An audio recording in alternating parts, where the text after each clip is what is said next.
হাতটো কেতিয়া নুঠে আমি ক'বাই নোৱাৰোঁ। আজি 8টা বজাত ল'ৰাটো আহিছিল, তাৰমানে পানী চাব গ'লে হাত আছে, অ' দেউতা এই হাতীটো ইয়াতে হাঁহটো মৰি আছে ক'তেই এই আমাৰ ধানৰ মাজত বাকী ধানৰ মাজত মৰি আছে। এতিয়া মই কৰি এটা বুঢ়া মানুহৰ লগত চাই আহোঁ, আহি পেলাই চাওঁ সঁচাই আমিতো আজি ধৰক 7টা বজাত এবাৰ আহি গৈছোঁ, এতিয়া আমি 9টাত আহি গৈছোঁ। হাতীটো কি কাৰণত মৃত্যু হৈছে এইটো জানিব পৰা হোৱা নাই। এতিয়া ডাক্তৰ আহিলে ধৰক ডাক্তৰে পষ্টমৰ্টম কৰিব, এইটো ডাক্তৰে ৰিপৰ্ট দিব এতিয়া কি কাৰণত মৰিলে হাতীটো।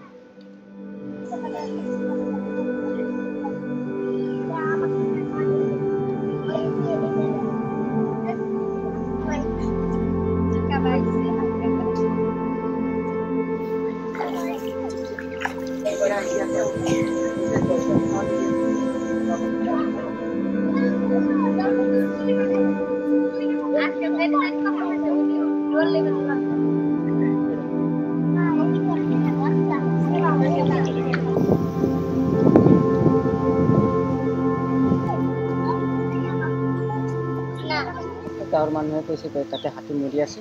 তাৰপিছত মই চাব আহিলোঁ, আহি চাওঁ যে সঁচাকৈ মৰি আছে আৰু হাতীটো। হাতী আহিয়ে থাকে আৰু আমাৰ ইয়াত বহুত উপদ্ৰৱ কৰি থাকে, কেতিয়াবা এটা দুটা, কেতিয়াবা পাল আহে।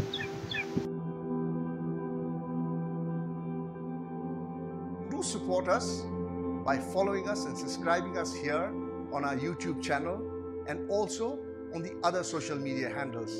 Remember, eastmojo.com.